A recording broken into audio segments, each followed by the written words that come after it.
Hello అండి, అందరూ ఎలా ఉన్నారు? నేనైతే చాలా బాగున్నాను. మీరందరూ కూడా బాగున్నారని అనుకుంటున్నాను. సో ఈరోజు ఏంటంటే మా అక్క వాళ్ళు ఊరెళ్ళిపోతున్నారనమాట. సో ఆల్రెడీ వచ్చి 5 డేస్ అవుతుందనమాట. ఈరోజు లాస్ట్ డే. సో వాళ్ళు ఆల్రెడీ వెళ్ళిపోవడానికి లగేజ్ ప్యాక్ చేసేసుకున్నారు. అండ్ మా పిల్లలు ఇంకా లాస్ట్ డే కదా, ఎంత ఎంజాయ్ చేస్తున్నారంటే ఇక్కడికి వస్తే ఇలా ఉంటుందన్నమాట. వీళ్ళని ఆపే వాళ్ళు ఎవ్వరూ ఉండరు, చాలా ఎంజాయ్ చేస్తూ ఉంటారు. సో మా అత్తయ్య వాళ్ళు కూడా వాటర్ వేస్ట్ అయిపోతున్నాయి ఇలా ఏంటి అస్సలు అనరండి, ఎంత బాగా చూసుకుంటారో పిల్లల్ని. సో అందుకనే వాళ్ళు ఇంకా ఇంకా ఎంజాయ్ చేస్తారు ఇక్కడికి వచ్చినప్పుడు. మాకేంటంటే ఇంకా ఆ రోజు అక్క వాళ్ళు వెళ్ళడం అదంతా హడావిడి ఉండిపోయింది. వాళ్ళు వెళ్ళిన తర్వాత టెంపుల్ దగ్గర 5th డే రోజు అన్నదానం ప్రోగ్రాం జరుగుద్ది. సో దానికి అత్తయ్య నేను ఇద్దరం వెళ్ళామన్నమాట. సో చాలా క్రౌడ్ ఉండే. ఆ తర్వాత మా పిల్లలు ఇంకా లాస్ట్ డే కదా అని చెప్పి ఇక్కడ గేమ్ జోన్కి వెళ్ళిపోయారు. ఫుల్ ఆడుతూ ఉన్నారు. అసలు లాస్ట్ డే 5th రోజున హైలైట్ ఏంటంటే అమ్మవారికి ఊరేగింపు జరుగుతుందన్నమాట గోదావరిలో. సో నదిలో ఊరేగింపు చాలా చాలా బాగుంటుంది. అదే హైలైట్ ఈ 5 రోజుల ఉత్సవాలలో. సో దానికోసమని అది చూడడం కోసం స్పెషల్గా పక్క ఊర్ల నుంచి కూడా వస్తారు ఆ రోజు. ఎంత మిడ్నైట్ 11-12 అయిపోయినా కూడా వాళ్ళందరూ అక్కడ ఆ తెప్పోత్సవం చూడడం కోసం వస్తారన్నమాట. లిటరలీ ఎంత క్రౌడ్ ఉంటుందంటే మనం అసలు కాలు పెట్టే ఛాన్స్ కూడా ఉండదు. చిన్నపిల్లలతో వెళ్ళడం అయితే చాలా డేంజర్, చాలా జాగ్రత్తగా వెళ్ళాలి. చాలామంది తప్పిపోతూ ఉంటారంట. సో చాలా కేర్ఫుల్గా వెళ్ళాలన్నమాట అక్కడికి. అప్పటికే పోలీసులు మొత్తం బందోబస్తు అన్నీ ఉంటాయి.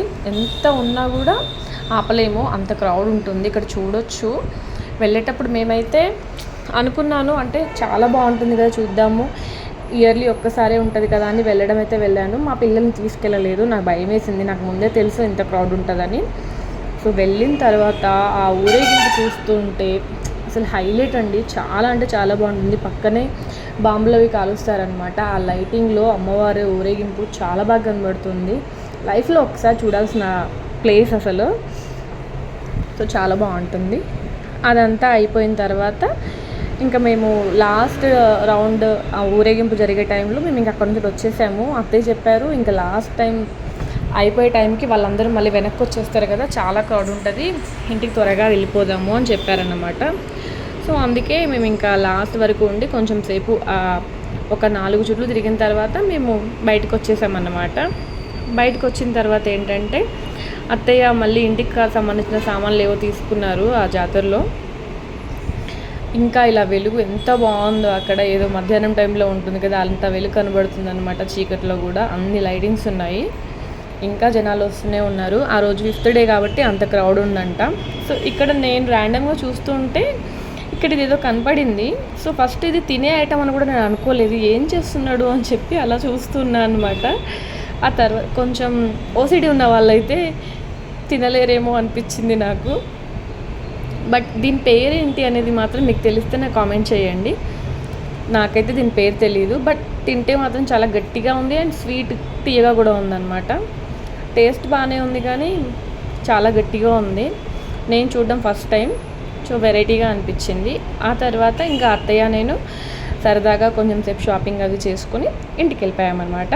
ఇంటికి వెళ్ళేటప్పుడు టెంపుల్లో చాలా క్రౌడ్ ఉంది. ఎందుకంటే అక్కడ నుంచి వచ్చి ఇక్కడ అమ్మవారికి పవలింపు సేవ ఉంటుందంట. సో ఉయ్యాల అవన్నీ రెడీ చేసి పెట్టారు. ఇక్కడ కూడా చాలామంది కూర్చొని చూస్తున్నారు అమ్మవారు ఎప్పుడు వస్తుందా అనేసి. 5 డేస్ ఇలా ఎండ్ అయిపోయాయి. Thank you so much for watching this video guys. మా వీడియోస్ కనుక మీరు ఫస్ట్ టైం చూస్తున్నట్టయితే ప్లీజ్ లైక్ చేయండి, షేర్ చేయండి అండ్ సబ్స్క్రైబ్ చేయడం అస్సలు మర్చిపోవద్దు. Thank you, bye bye.